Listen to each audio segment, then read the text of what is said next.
Shalom Elohim, salam hormat kepada ketiga pribadi yang telah ada di muka bumi ini, yang memakai wadah Paiman Lago Roh Bapa Yahweh, yang memakai wadah panggilan ilahi Tuhan Yesus Kristus sendiri pada Tian Prahanto, dan mempelainya yang tercantik Ibu Fei Hamdani, Roh Kudus Roh Kebenaran. Salam kasih di dalam Tuhan kita Yesus Kristus kepada kita sekalian anak-anaknya di mana saja kita berada. Izinkan saya dengan penuh kerendahan hati untuk menyapa kita pada siang hari ini dengan firman Tuhan sebagai makanan rohani untuk kita menjalani hari-hari kita, di mana kita boleh buka di dalam Matius pasalnya yang ke-25 ayatnya yang ke-35. Nanti Bapak Ibu bisa baca dari ayatnya yang ke-31 sampai berakhir pada ayatnya yang ke-46. Di bawah perikop penghakiman terakhir. Sebab ketika aku lapar, kamu memberi aku makan. Ketika aku haus, kamu memberi aku minum. Ketika aku seorang asing, kamu memberi aku tumpangan. Ayatnya yang ke-40. Dan raja itu akan menjawab mereka, aku berkata kepadamu, sesungguhnya segala sesuatu yang kamu lakukan untuk salah seorang dari saudaraku yang paling hina ini, kamu telah melakukannya untuk aku. Saudara-saudara yang sangat dikasihi oleh Tuhan kita Yesus Kristus, Tuhan Yesus menghendaki kita untuk berbelas kasih kepada sesama kita, orang-orang yang miskin, orang-orang yang tidak dianggap oleh dunia ini, pengemis, anak-anak jalanan, orang-orang yang di tempat-tempat kumuh, orang-orang di dalam penjara, orang-orang sakit, orang-orang yang tidak dianggap, orang-orang yang hidup yang penuh dengan kotoran-kotoran yang berbau busuk, orang-orang yang ada di tempat-tempat kumuh. Mengapa, saudara? Sebab Tuhan Yesus selalu ada dengan mereka. Tuhan Yesus selalu ada dengan mereka, saudara. Bapa mengingatkan saya pada saat ini, saya didorong oleh Roh Kudus. Firman ini saya telah sampaikan di ibadah minggu, tetapi Bapa mendorong lagi untuk saya membuat dalam kesaksian, untuk mengingatkan kita sekalian Bapak Ibu.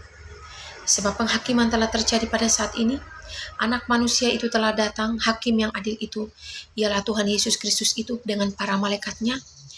Kita boleh lihat di pembacaan ini, kita boleh baca nanti di Matius pasalnya yang ke-25 ayat 31 dan sampai berakhir pada ayatnya yang ke-46. Saudara-saudara yang sangat dikasihi, yang Bapa kehendaki bukanlah persembahan, melainkan belas kasihan, murah hati. Bapa kita penuh dengan cinta dan belas kasihan. Kenapa Ia katakan bahwa orang miskin selalu ada bersama dengan kita, tetapi Ia tidak selalu ada dengan kita. Mengapa? Karena orang-orang miskin itu Bapa selalu ada dengannya. Tuhan selalu ada, Bapak Ibu. Ia selalu ada menyamar sebagai orang-orang miskin pada saat itu. Di mana saja orang-orang di tempat-tempat kumuh, orang-orang yang berbau busuk. Mengapa? Orang-orang yang meminta-minta untuk menguji hati kita. Untuk menguji hati kita, Bapak Ibu. Kalau tidak ada orang yang meminta-minta, bukankah semua orang baik, orang-orang di muka bumi ini semua orang kaya kalau tidak ada orang yang meminta-minta? Tetapi justru Bapak datang dengan menyamar di dalam wadah orang-orang yang tidak dianggap oleh dunia ini. Sebab di dalam kitab Matius pasal ke-5 di sana dikatakan, berbahagialah orang yang miskin di hadapan Allah, karena mereka yang mempunyai kerajaan Allah. Bapak Ibu, orang-orang miskin, orang-orang yang tidak dianggap oleh dunia ini, mereka punya rumah di surga. Tetapi bagaimana dengan kita? Bagaimana dengan kita, saudara? Apakah kita yakin bahwa kita memiliki rumah di surga?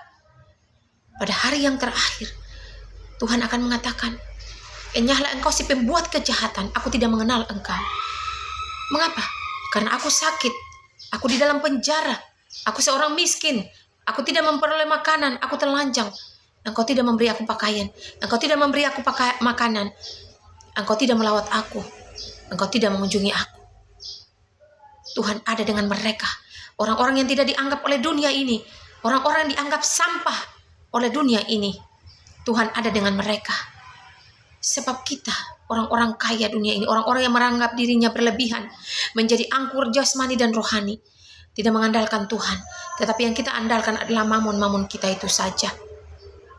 Kita lalu bersandar kepada pekerjaan dan mamon itu, sehingga kita menjadi bersahabat dengan dunia ini.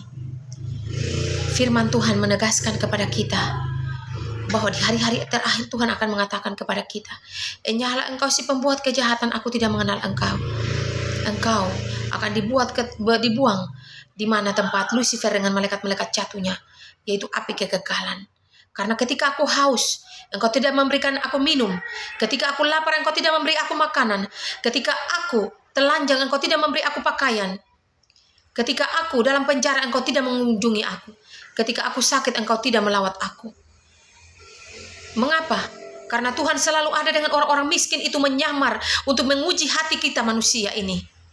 Tuhan Yesus selalu ada dengan orang-orang yang ada di jalanan, orang-orang miskin, orang-orang yang ada di tempat sampah, tempat kumuh, orang-orang yang berbau busuk, untuk menguji setiap hati anak-anaknya. Apakah ada kasih? Sebab di akhir zaman ini, kasih mulai hilang daripada anak-anaknya. Kasih akan dirinya sendiri lebih nampak daripada kasih terhadap sesamanya. Bukankah iblis itu dia tidak memiliki kasih? Dan di mana pada saat ini Tuhan Yesus Kristus itu telah datang ke dalam dunia ini kedua kali dengan malaikat-malaikatnya untuk menghakimi dan untuk memisahkan antara domba dan kambing, yaitu kambing yang akan ditaruh di sebelah kiri dan domba-domba itu di sebelah kanan, yang akan dikatakan, "Marilah engkau." Kita boleh lihat di pembacaan kita, Bapak Ibu.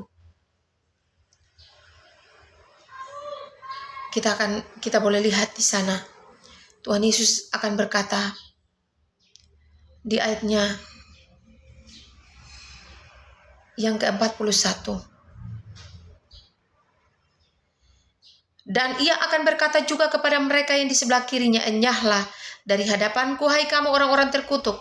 Enyahlah ke dalam api yang kekal, yang telah sedia untuk iblis dan malaikat-malaikatnya." Saudara-saudara, marilah kita peka dengan segala sesuatu yang ada dan terjadi pada saat ini. Tuhan Yesus Kristus adalah hakim yang adil itu yang telah hadir dan datang ke dalam dunia ini kedua kali dalam wadah seorang pemuda berusia 33 tahun. Namun dunia menolaknya seperti 2000 tahun yang lalu. Ialah hakim itu, Imam Mahdi di akhir zaman. Bukankah kita ada di penghujung zaman ini dan zaman firman ini telah tergenapi pada saat ini? Hendaklah kita melakukan firman-Nya. Kita boleh lihat dalam kitab Lukas pasalnya yang ke-10 di mana perumpamaan tentang seorang Samaria yang baik hati. Bukankah itu Tuhan Yesus sendiri? Kita boleh lihat seorang luka yang sakit yang tergeletak di jalan. Pada saat itu seorang Lewi yang lewat, seorang ahli Taurat yang lewat, seorang Farisi, tapi mereka membiarkan orang itu tergeletak di sana. Tetapi seorang Samaria yang baik hati ini, ia mengambil orang itu dan membawanya ke penginapan. Ia membalut luka-lukanya. Dan bahkan ia katakan kepada pemilik penginapan itu, "Rawatlah orang ini. Jika kurang, aku akan kembali dan akan menggantikan apa yang telah engkau bayar." Dan firman itu telah tergenapi pada zaman ini, saudara, di mana seorang Samaria yang baik hati itu, perumpamaan itulah Tuhan Yesus Kristus itu sendiri. Ia mengatakan kepada pemilik penginapan itu, dan ia telah kembali untuk memberikan kepada setiap orang upah daripada apa yang ia lakukan di muka bumi ini. Ia akan memberi upah kepada setiap orang yang melayani orang-orang yang miskin, orang-orang yang tidak dianggap oleh dunia ini. Kita boleh lihat di dalam Amsal pasal yang ke-19 ayat yang ke-17. Siapa menaruh belas kasihan kepada orang yang lemah, ia memiutangi Tuhan yang akan membalas perbuatannya itu. Mari saudara-saudara, Tuhan Yesus selalu ada dengan orang-orang miskin, orang-orang yang tidak dianggap oleh dunia ini, pengemis, anak-anak jalanan, pengamen, abang beca, tukang parkir, orang-orang yang sangat miskin, sangat kumuh, berbau busuk, yang dianggap kotor oleh dunia ini. Tuhan Yesus menyamar di dalamnya untuk menguji setiap hati kita. Apakah kita memiliki kasih? Apakah kita memiliki belas kasihan? Bukan saja kita berkuar-kuar tentang kasih, tetapi kita tidak melakukannya. Kita hanya menjadi pencemooh. Kita berbicara soal kasih, tetapi kita tidak melakukannya. Marilah kita menjadi pelaku-pelaku firman.